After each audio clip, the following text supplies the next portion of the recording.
1990, the quiet suburban community of Wellington, Florida was rocked by a shocking and mysterious crime that would baffle investigators for decades. Marlene Warren, a well-liked and seemingly ordinary woman, was brutally gunned down at her doorstep by a clown wearing a bright orange wig and a red nose. The case of the killer clown sent shockwaves through the nation, leaving both law enforcement and the public perplexed. Let's get into it. It was a Saturday morning of Memorial Day weekend on May 26, 1990, when 40-year-old Marlene Warren was in her home in Wellington, Florida. She was having breakfast with her son, 21-year-old Joe Aarons, who was recovering from a broken leg. A few of his friends were also there, and they saw someone pulling up to the home. A bright-colored figure started towards the door. The clown knocked, and when Marlene opened the door, she was faced with a fully dressed clown with the face paint, a red nose, and an orange wig looking back at her. The clown had a basket of carnations and 2 Mylar balloons, one saying "You're the greatest." Marlene said, "Oh, how nice," as she reached for the gifts the clown was handing over. Once the gifts left the clown's hands, that was when they reached into their pockets and pulled out a handgun. The clown then pointed the gun right at Marlene's face and pulled the trigger. Then, the clown simply turned around and slowly walked away, leaving Marlene in the entryway. Joe, having witnessed it, jumped to his mother's side. He remembered looking around and calling out for something, but now he can't remember what he'd said. He saw the clown look back at him, and he remembered seeing brown eyes, though he couldn't identify the person behind the makeup. The clown then got into a white Chrysler LeBaron convertible before speeding off. Joe picked up the phone and called 911. He told the dispatcher that his mother had been shot and the address before he grabbed the car keys, and even with the cast, he attempted to chase down the clown. When he stopped being able to see the vehicle, he returned to his mother. By that time, police and paramedics had arrived. Marlene was rushed to the hospital, where she stayed in a coma until she succumbed to her injuries 2 days later. Joe is said that he stayed with his mother in the hospital, begging her to stay with him and that he loved her. Before we proceed, I've got an exciting surprise for you. We've launched a brand new channel dedicated to intriguing content such as old historical mysteries, cold cases, and particularly chilling horror stories perfect for bedtime. Drop a comment letting us know if you're a fan of horror stories or not. You can find the link in the description below. Let's find out who will be the first to explore it. Alright, let's dive back into the video. Marlene was born on April 15, 1950 in Mount Clemens, Michigan. In 1965, she married her high school sweetheart, John Aarons, at only 15 years old and had her first son, Johnny Jr. They had their second child, another son named Joey, a few years later. Tragedy struck the young family only 5 years after they were married. Marlene's husband, John, died in a car accident, leaving the 20-year-old with 2 very young children. 2 years later, she met Michael Warren. She was 22 when he was 19. Michael Warren grew up in a small suburb in Detroit, and the two really seemed to hit it off. The couple had a whirlwind romance, and Marlene was swept off her feet. Michael also doted on her 2 young sons, and soon the couple married. After their wedding, the couple left Michigan for sunny Florida, where Michael's family lived. Once in Florida, Michael became a meat factory inspector. But the couple had also started dabbling in the real estate business and began investing heavily in rental properties. Marlene had a wide range of interests. She was intelligent. She was good with the growing businesses. She was a devoted mother, and she loved art. She was a particularly skilled painter, and one of her favorite things to paint were clowns. Marlene mostly ran the property businesses by herself, and many of the properties were in her name. It had been going so well that in 1984, Michael was able to quit his job as an inspector and start his own company, a used car and rental dealership called Bargain Motors. Then they built their dream home on an acre of land in Wellington, an affluent and exclusive area of Florida. It was home to many celebrities who owned expansive properties to get away from the bustle of Miami or Fort Lauderdale. Its many gated communities boasted a private escape, and the best that Florida had to offer. The population in the area boomed in the 1980s as luxury residential communities moved into the area. One such community was the Aero Club, and that was where Michael and Marlene Warren decided to build a home. It was well regarded as an extremely safe residential area. Many of the residents were families of wealthy Florida business owners, entrepreneurs, and working professionals. At the time, it was a kind of community where everyone knew everyone and ran similar social circles. It was a neighborhood that Marlene thrived in. She was involved in the community. She enjoyed going to parties and the country club. However, Michael Warren stuck out as a loner. Michael had kind of been known in the community as having a, quote, used car salesman personality, with many neighbors believing that he'd sell his own mother for a buck. He was described as extremely confident, but there had always been a vibe that he wasn't the kind of person that you could trust. There had also been a few incidents that concerned those who knew him. Michael got really into flying. He got his pilot's license and bought a plane. But the plane was stolen and turned up crashed with an engine that had been tampered with. He also loved horse racing and would eventually start purchasing thoroughbred horses. But in another strange coincidence, his horses were also stolen and killed. The insurance payouts had been significant in both cases. Then Michael had a run-in with the law in 1983. At his used car dealership, he was busted for tampering with the odometers on the vehicles he sold. Michael pleaded guilty to the charge, but avoided prison, only serving 18 months of probation. One sentence, he transferred the automotive business to Marlene in 1985. She was still the owner on paper when she died. The two were married for 20 years, but things had started to get rocky. Marlene's business was extremely successful, and her two sons were also involved in helping her out with the business. She had a net worth of $1.1 million all on her own. Michael had also started to drift from the family, spending more and more time traveling at the used car lot and hanging out with his friends. Marlene had started making comments to her mother that things weren't really working out anymore. But the businesses would make a divorce complicated, with many of the family's assets being in Marlene's name. Then in 1988, Marlene experienced a second horrific tragedy in her life. Her eldest son John died in a car accident. It was reported that he'd failed to stop at a stop sign and hit a car going through the intersection. The person in the other vehicle survived with minor injuries.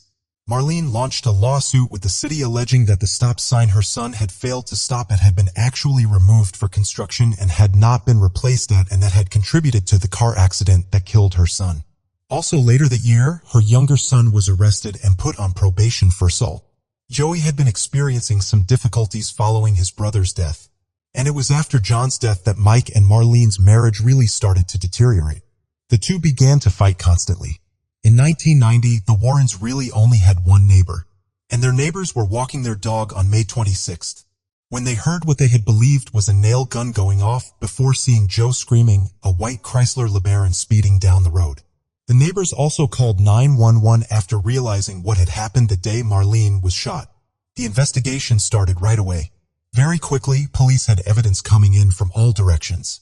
Joe had seen the clown, but couldn't identify who it was. Joe had originally described the clown as having big hands and broad shoulders, so the media reported that it was a male suspect wearing a clown costume. Police would also find the LeBaron that they believed had been used in the murder abandoned on May 30th, parked at a Winn-Dixie grocery store parking lot.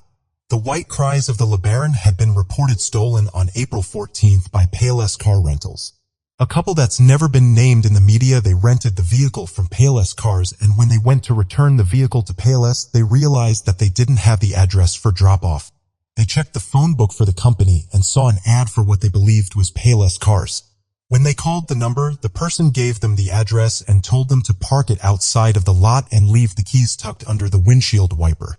The couple did what the company said, but it felt weird. They returned to find the car missing.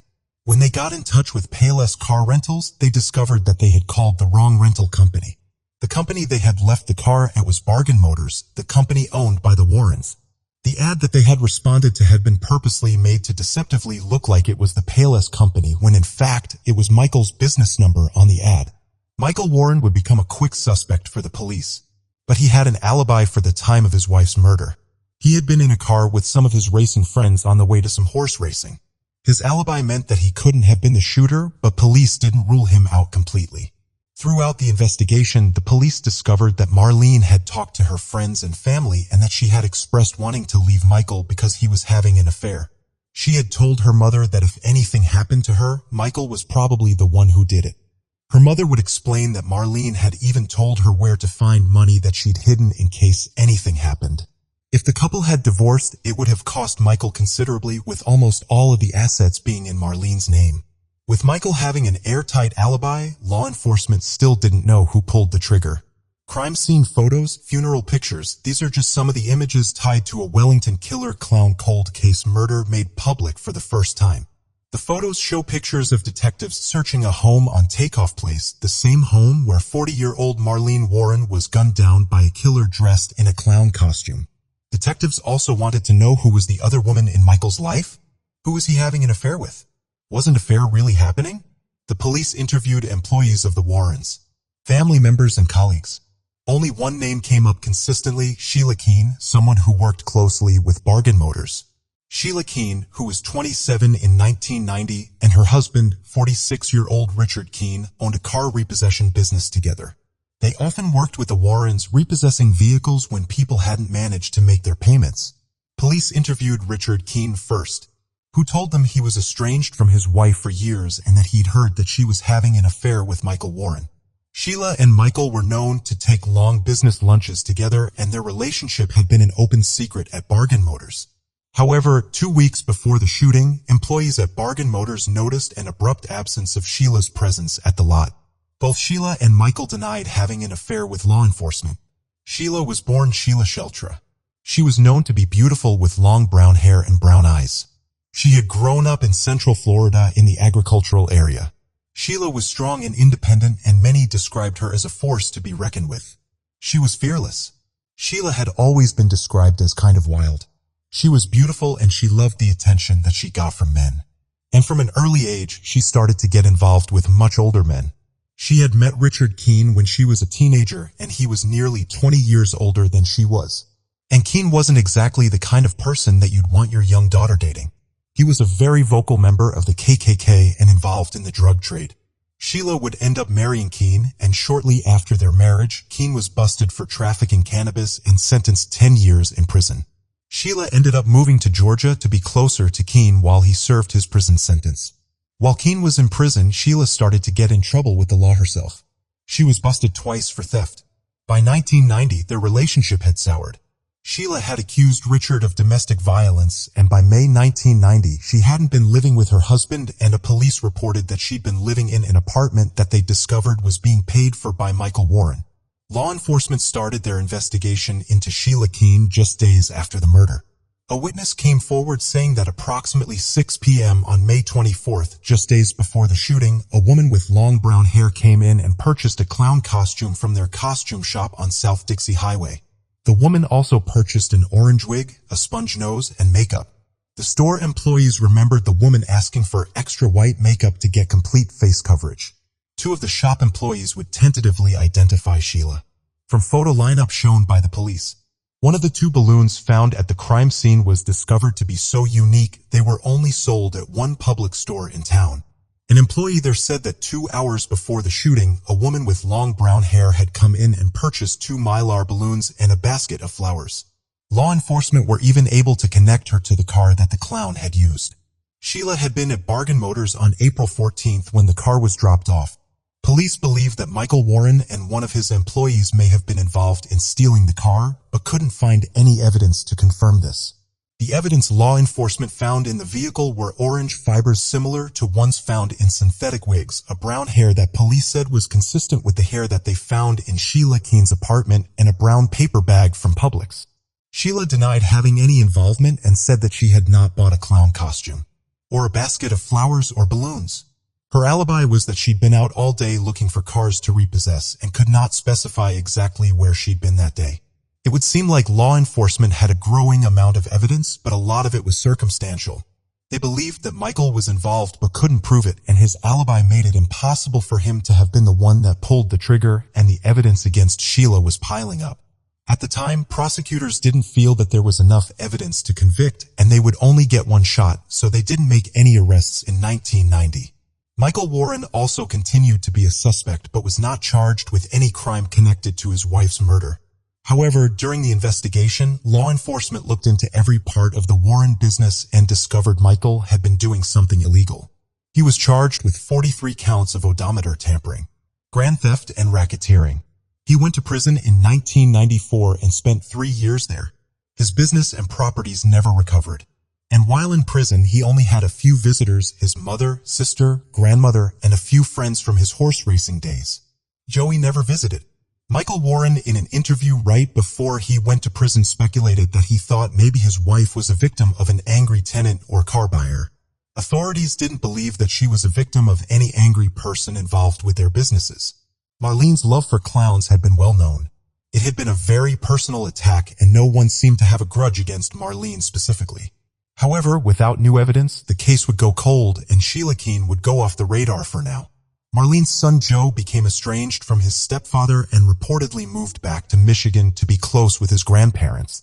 He's also stated that he had spent a year grieving the loss of his mother, brother, and father with drugs and alcohol. He has since been able to pull himself out of the fog, and he has often taken interviews and has been very open to talking with the media about the case for years. Joe has also always held the belief that Sheila Keene was responsible for his mother's death. More than a decade later, police would be shocked to discover that Michael Warren was now married to the lead suspect in his wife's murder.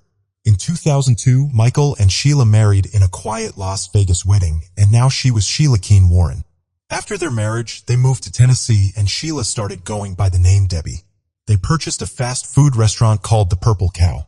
An ex-employee said that one year Sheila had dressed up as a clown for Halloween at the restaurant, and when she was drunk, she had boasted about getting away with murder in Florida. They sold the restaurant in 2016, purchasing a property in Abington, Virginia, and retired. They were able to reopen the case, and they were going back through the evidence that couldn't be used in 1990 with new DNA technology. Forensic experts were able to connect to the evidence. DNA from the hair in the getaway vehicle directly to Sheila Keene. As far as the new evidence was, the key pieces of evidence was hair found in the getaway vehicle and a hair that was found entangled in the balloon ribbons. Both were positively matched back to Sheila. Sheila Keene Warren was arrested in 2017 for the murder of Marlene Warren. She was charged with first-degree murder, and the death penalty had originally been sought by the prosecution, but was later reduced. She would continue to deny her involvement for years. She pleaded not guilty at her first plea hearing and was held without bail while she awaited trial. Following her arrest, an employee's son came forward with an allegation. His father had reclaimed a deathbed confession for the purpose of being able to blackmail Michael of his involvement in helping Michael and Sheila cover up Marlene's murder, and he knew where the murder weapon was. A vehicle was found when law enforcement searched the canal where John Moran had said the car would be. The vehicle was searched, but nothing was found inside the vehicle that appeared to tie into the murder. Divers also searched for the gun, but it wasn't found. In 2017, Michael Warren, in an interview with the media, said that his now wife, Sheila Keene, had nothing to do with the death of his first wife and that Sheila was innocent. He's reported to be standing with his second wife and has continued to express his belief that she didn't kill Marlene Warren. There were multiple delays in getting a court date for Sheila. Many of the delays were due to COVID-19. Some delays were reported because of the difficulties with the evidence. Sheila Keene Warren, now 59 years old, was finally set to have her trial in May 2023. But in April 2023, just 2 weeks before her trial date was to start, she changed her previous plea of not guilty to guilty after a plea deal that allowed her to plead second-degree murder was brought forward by the prosecution. The plea deal was for 12 years, and with time served, she'd be looking at the possibility of being released by 2025 since Sheila had been in custody since 2017. In 1990, second-degree murder sentences in the state of Florida could be drastically reduced with good behavior. Sheila has been reported to have been a model inmate since her arrest, so it is believed she will serve just over half of her sentence. Michael Warren does not seem to have spoken to the press since 2017. Now in his 70s, he seems to still reside in Virginia and live a quiet life. No evidence of a recent comment on the guilty plea could be found. Police always believed that Michael may have played some role in his wife's death, but there was never any evidence that connected him to the crime. He was never arrested or charged with any crimes related to Marlene's murder. Marlene's son Joe was at the sentencing hearing via video conferencing. It was reported that he told the judge that he accepted the plea conditions. What do you think of the outcome of this case? Do you think justice was served? Do you think Michael was involved? Let me know in the comments section down below. Greg Lawson, a Louisiana man who spent more than half his life on the run, has now been apprehended after 30 years on the FBI's most wanted list. 63-year-old Greg Lawson was located in Huatulco, Mexico, and was brought back to U.S. soil on September 19, 2023. Lawson had been in the middle of a trial for gunning down his childhood best friend, Seth Garlington, on April 24, 1990, when he just left the county courthouse before the jury had come back with their verdict. In 2007, the FBI announced a $10,000 reward for information leading to the arrest of Greg Lawson, and 3 decades passed before a credible tip cashed in that reward. In coordination with law enforcement in Mexico, the FBI located Lawson, who had been using the identity of a deceased man from Alabama, and were able to swiftly arrest Lawson, and who apparently laughed as he was being cuffed. Once back in Louisiana, Lawson was charged with an additional felony for bail jumping, and he is being held at the Claiborne Parish Detention Center while he awaits further court proceedings. Douglas A. Williams Jr., special agent in charge of FBI New Orleans, said in a statement, quote, "We want to thank our partners and the public in this case who never gave up hope that justice could be served for Mr. Lawson's victim. There's no doubt that Mr. Lawson might still be in the wind if our partners in Mexico had not been willing to deal with this so swiftly." Malakulu. On July 23, 2023, one of Canada's most wanted fugitives was located and arrested in a Detroit, Michigan suburb. In a coordinated arrest, Malakulu was extradited back to Windsor, Ontario in connection to the 2022 drive-by shooting that killed 24-year-old Daniel Squalls. Malakulu was a semi-professional basketball player who played in the junior teams but never made it to the NBA, unlike his brother Maurice Kalu. At the time of the murder, Malik was 26 years old. Kalu was on the run for 9 months. Video surveillance had placed him at the scene of the crime. Kalu had also been on release for another violent crime, which Windsor police have stated is another reason to keep violent offenders in custody while awaiting further court proceedings. He had been added to the Canadian Be on the Lookout or BOLO program's top 25 most wanted fugitives. In his time on the run, there had been a $6,000 reward for information leading to his arrest, and it is unclear if it was a tip that located him. Daniel Squall's mother, Tylena, said of the arrest, quote, "I shouted, I jumped, I cried. I'm just so excited now. Daniel's finally going to get some justice." It appears the shooting may have been prompted by a custody disagreement. Daniel Squall was with a woman and his daughter, and the woman also had a child with Kalu. The family had recently informed Kalu of their relocating to the U.S., but because of Kalu's criminal history, he wouldn't be able to see his child freely. The lead detective on the case, Staff Sergeant Joe Faddle, said in addition to the surveillance footage, there is forensic evidence that directly ties Kalu to the crime scene. He also stated that he may seek additional charges for anyone who aided Kalu while he was on the run. There is no doubt in my mind that people have helped him evade capture for 9 months. This could not have been done by himself. We will continue this investigation into anybody who assists Mr. Kalu in any sort of way to avoid capture. The gun used in the murder was not found at the time of the arrest. Edgar Salvatore Cashin Garcia and Araceli Medina. For 2 years, 34-year-old Edgar Salvatore Cashin Garcia and 38-year-old Araceli Medina had been on the run after fleeing Washington state. The pair had been the first fugitive couple to appear on the U.S. Marshals' top 15 most wanted list. They were wanted for various crimes relating to child abuse allegations, and it sparked an international manhunt. Not just for them, but also for their 5 children. The children were considered endangered. The situation began to unfold in 2020 when 2 little girls were discovered abandoned at a gas station in Tijuana, Mexico. The girls, aged 8 and 3, were taken into child protective custody, but the girls were extremely traumatized. It took child welfare experts 6 months to get the girls to trust them enough to explain what had happened to them. The girls were sisters, and they had continually asked officials if they had found their 7-year-old brother. The eldest girl eventually revealed their names and the extensive amount of physical and sexual torture used by Edgar Salvatore Cashin Garcia and Araceli Medina. Until recently, the 3 children had lived with their maternal grandmother. It had been who the 3 kids had always lived with until May 2020, when Cashin Garcia and Medina took custody of the 3.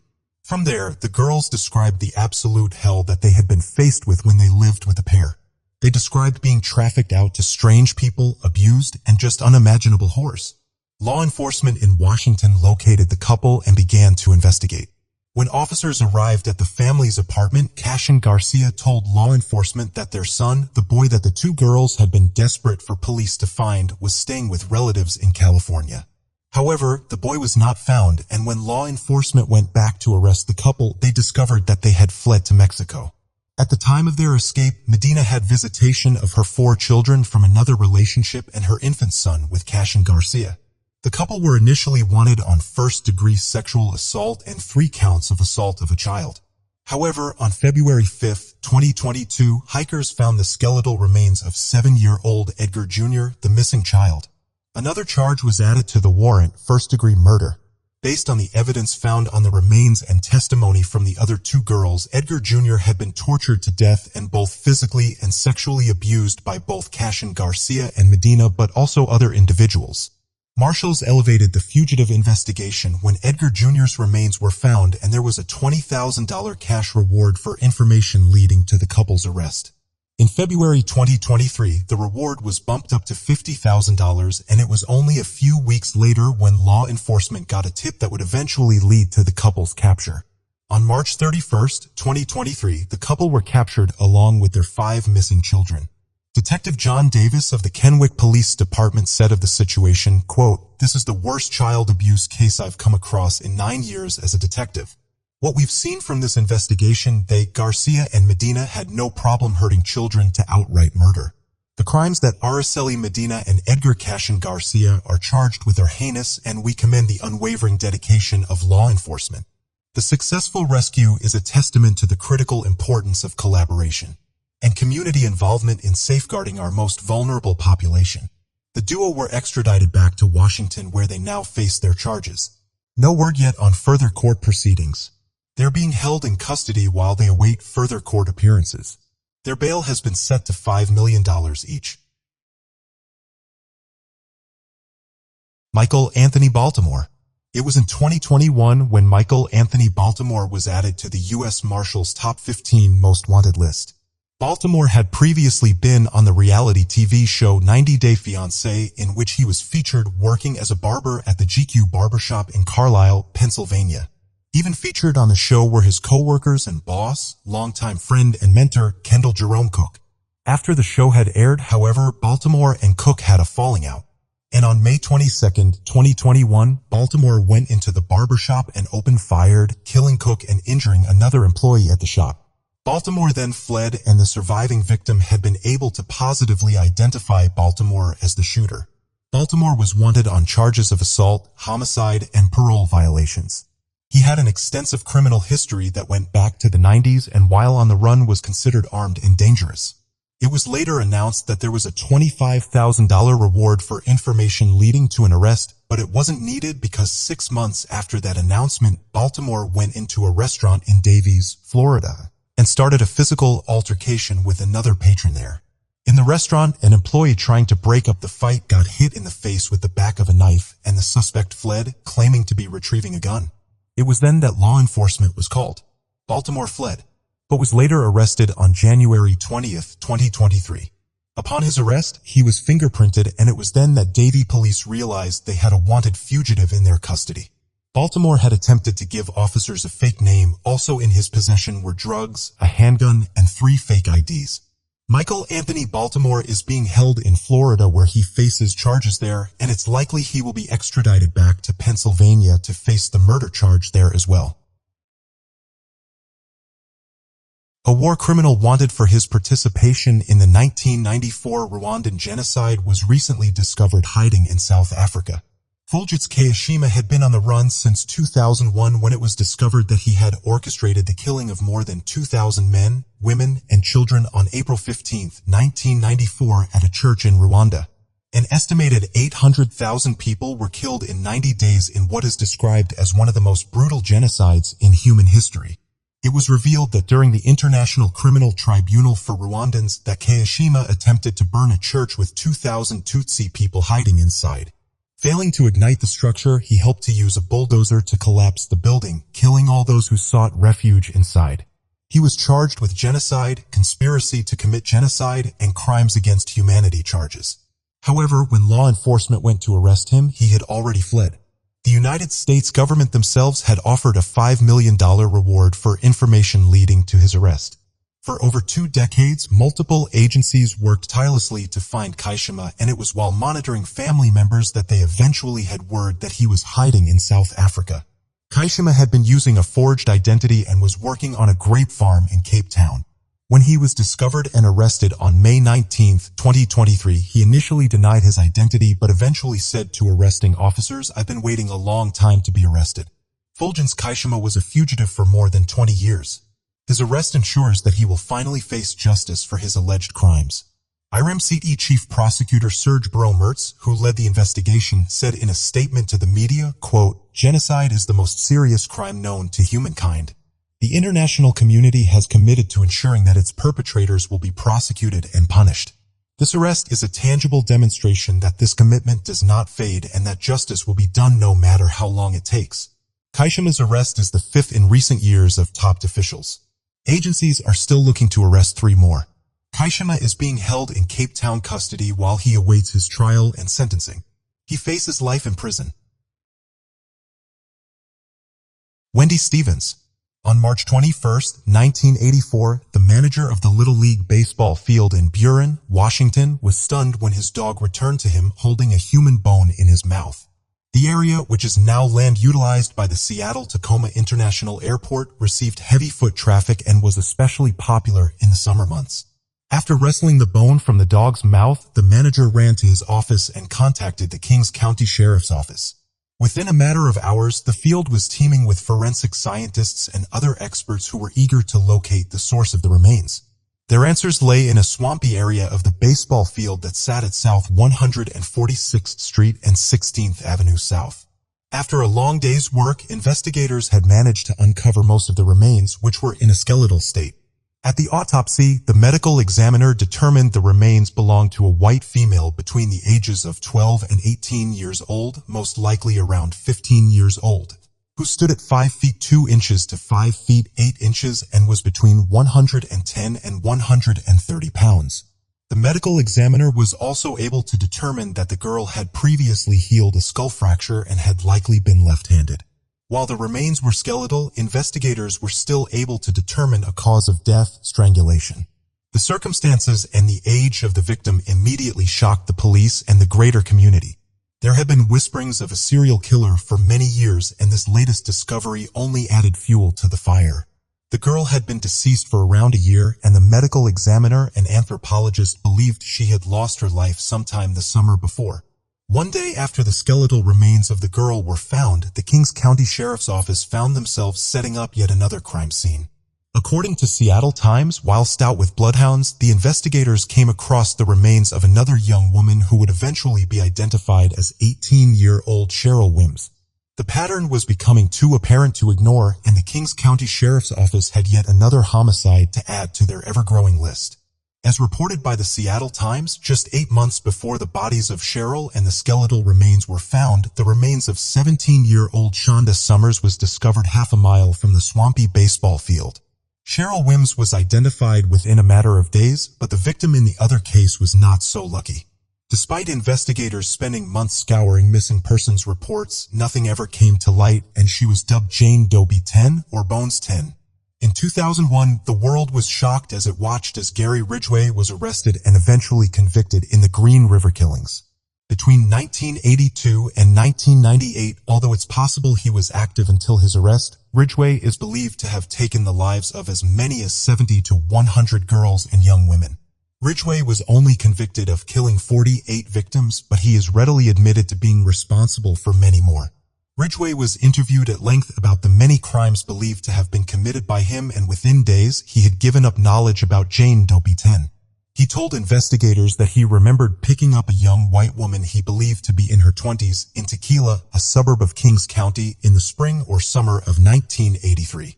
He went on to add that he picked her up near the Pacific Highway South and remembered her murder in detail as he, quote, wanted to make sure she was dead because he had attempted to kill another woman nearby, but she had escaped.